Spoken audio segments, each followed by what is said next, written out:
Terima kasih pemirsa, Anda kembali menyaksikan Kominfo Newsroom. Pemirsa, jelang perhelatan konferensi tingkat tinggi ASEAN 2023, sebanyak 142 unit kendaraan milik TNI untuk pengamanan sudah tiba di Labuan Bajo, Kabupaten Manggarai Barat, Nusa Tenggara Timur. Beberapa di antaranya adalah kendaraan tempur jenis Panzer dan Anoa. Kendaraan tersebut diangkut menggunakan KRI Banjarmasin 592, kapal perang TNI Angkatan Laut.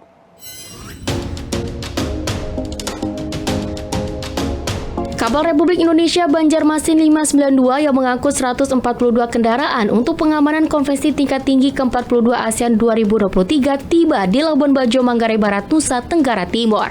Kapal perang milik Indonesia ini bertolak dari Dermaga Komando Lintas Laut Militer Tanjung Priuk, Jakarta pada Jumat 28 April 2023. Kemudian tiba di Labuan Bajo pada Senin 1 Mei 2023 pukul 17.30 waktu Indonesia Tengah. Komandan KRI Banjarmasin 592 Letkol Laut P. Agung Arwibowo menyatakan, KRI Banjarmasin tersebut tidak hanya mengangkut kendaraan namun juga personil dan material TNI Angkatan Darat dan satuan lain yang terlibat. Selain KRI Banjarmasin 592, masih ada kapal yang akan mengangkut alat utama sistem persenjataan ke Labuan Bajo, yakni KRI Teluk Yutefa 522 dan KRI Dr. Suharto 990. Beberapa jenis alutsista yang diangkut diantaranya Kizi Jihandak, Nubika Zenit TNI Angkatan Darat, Sea Rider, mobil listrik PM, motor listrik Matan, Rantis Kopasgat, mobil Inkas Kopsus TNI, dan Ransus CBRNI Suprainter. Sementara itu pemirsa, pemerintah Indonesia melalui Kementerian Pariwisata dan Ekonomi Kreatif menyiapkan Helpdesk dan Tourism Information Center di 10 titik di Labuan Bajo. Tourism Information Center tersebut dan juga Helpdesk yang ditempatkan di bandara dan hotel delegasi bertujuan untuk memudahkan informasi terkait wisata Labuan Bajo sepanjang ASEAN Summit 2023.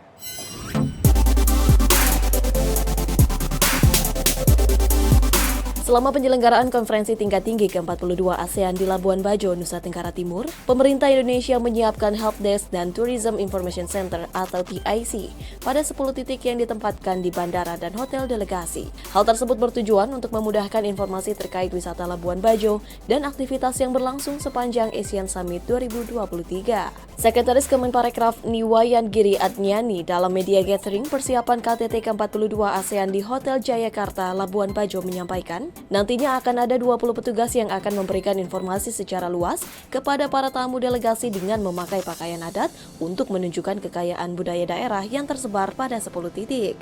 Selain Helpdesk dan juga TIC, pemerintah Indonesia juga menyiapkan pasar rakyat atau Street Carnival yang akan berlangsung mulai dari tanggal 7 hingga 14 Mei 2023 dengan melibatkan 3.000 orang dan 40 UMKM lokal yang diharapkan dapat meningkatkan perekonomian masyarakat sekitar. Kita ada Helpdesk, yaitu Tourism Information Center.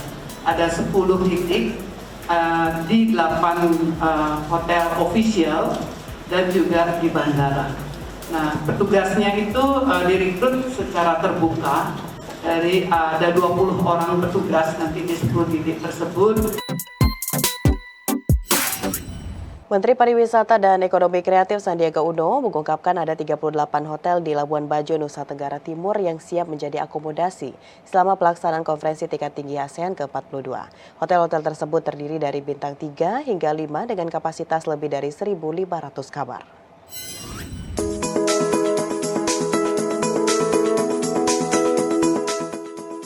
Jelang pelaksanaan konferensi tingkat tinggi ke-42 ASEAN pada tanggal 9 hingga 11 Mei 2023 mendatang, hingga saat ini ketersediaan hunian hotel di Labuan Bajo, Nusa Tenggara Timur masih tersisa sebanyak 38 hotel yang terdiri dari bintang 5 hingga bintang 3 dengan kapasitas kamar lebih dari 1.500. Menteri Pariwisata dan Ekonomi Kreatif Sandiaga Salahuddin Uno dalam The Weekly Brief with Sandi Uno pada 2 Mei mengungkapkan bahwa selain hunian hotel, di Labuan Bajo juga terdapat sejumlah akomodasi yang berasal dari rumah tinggal atau homestay, rumah kos maupun sewa bagi wisatawan Nusantara.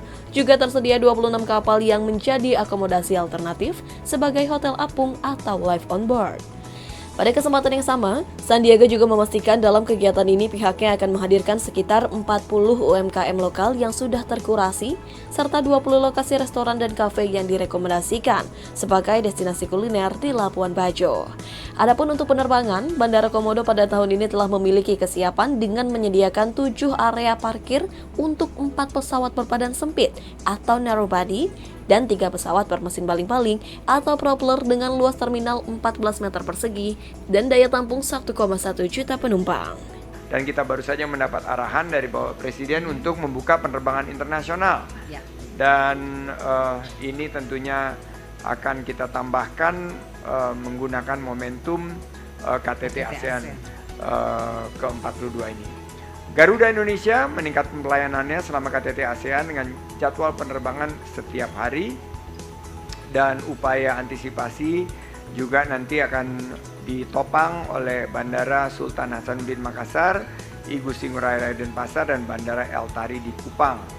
Semuanya sudah ready termasuk destinasi dan objek pariwisata karena Labuan Bajo dikenal juga sebagai kota matahari terbenam dan rumah bagi para komodo.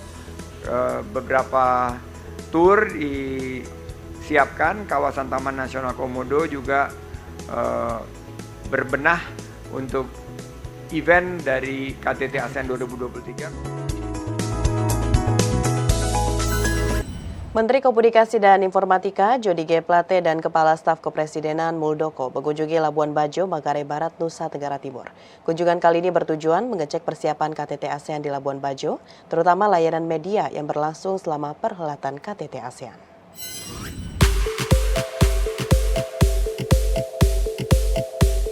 Menteri Komunikasi dan Informatika Jody G. Plate pada Selasa 2 Mei 2023 meninjau kesiapan media center untuk mendukung komunikasi publik gelaran konferensi tingkat tinggi ke-42 ASEAN 2023 di Hotel Bintang Flores, Labuan Bajo, Nusa Tenggara Timur. Menkominfo menyebutkan standar layanan media KTT ASEAN ini akan diupayakan setara dengan KTT G20 di Bali pada tahun lalu yang juga perlu penyesuaian dengan kondisi di Labuan Bajo. Media Center akan beroperasi mulai tanggal 6 hingga 12 Mei 2023 yang juga dilengkapi dengan jaringan internet dari fiber optik satelit dan base transceiver station berkapasitas dan berkecepatan tinggi baik jaringan 4G maupun 5G.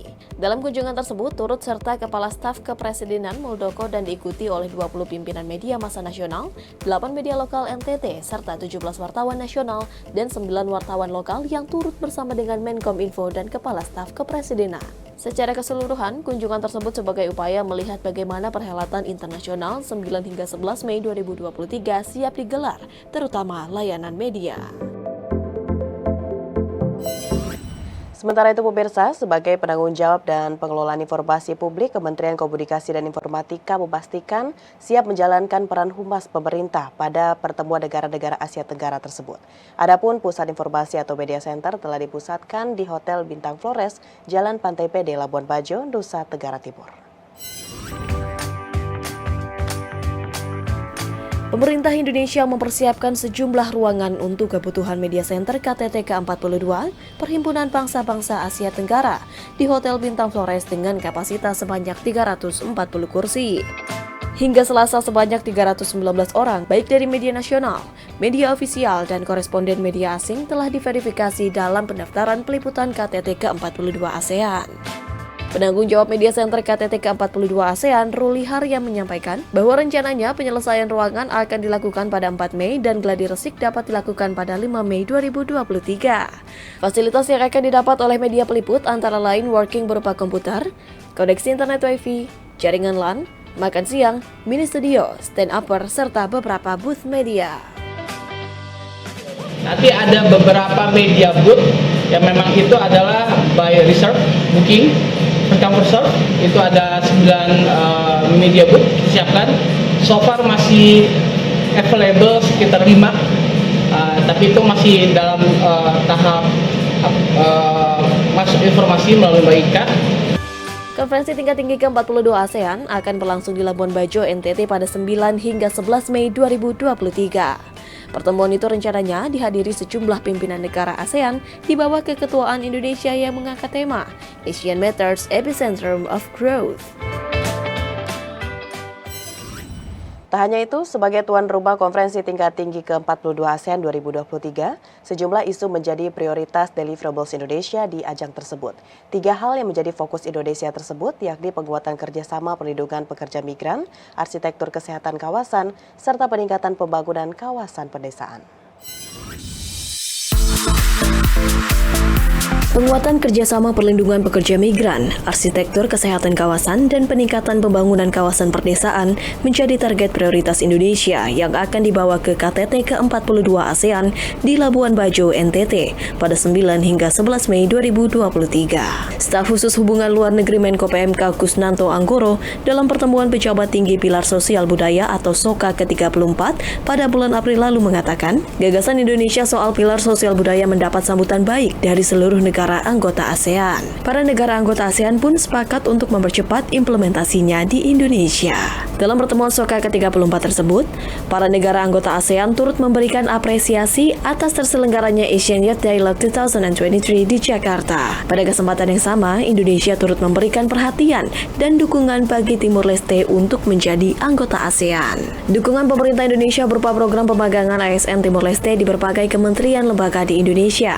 Program ini merupakan bentuk komitmen Indonesia dalam meningkatkan kapasitas Timur Leste. Puncak pertemuan SOKA akan berlangsung pada 8 Mei 2023 di Bali dengan pertemuan tingkat Menteri Pilar Sosial Budaya ASEAN yang akan dipimpin oleh Menko PMK Muhadjir Effendi.